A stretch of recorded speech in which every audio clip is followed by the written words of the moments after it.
घटस्थापना हा नवरात्रीचा पहिला दिवस असतो, ज्यामध्ये कलश पवित्र भांडे स्थापित केले जाते. या दिवशी भक्त देवी दुर्गाच्या मूर्तीची किंवा प्रतिमेची पूजा करून नवरात्र उत्सवाची सुरुवात करतात. घटस्थापनेचा शुभ मुहूर्त सप्टेंबर 22 रोजी सकाळी 6:09 ते सकाळी 8:06 आहे. या वेळेत तुम्ही घटस्थापना करू शकता.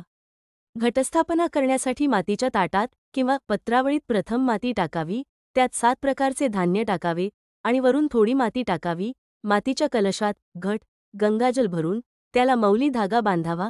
कलशातील पाण्यात सुपारी, अक्षता आणि नाणे टाकल्यानंतर कलशाच्या काठावर 5 विड्याची किंवा आंब्याची पाने ठेवावीत.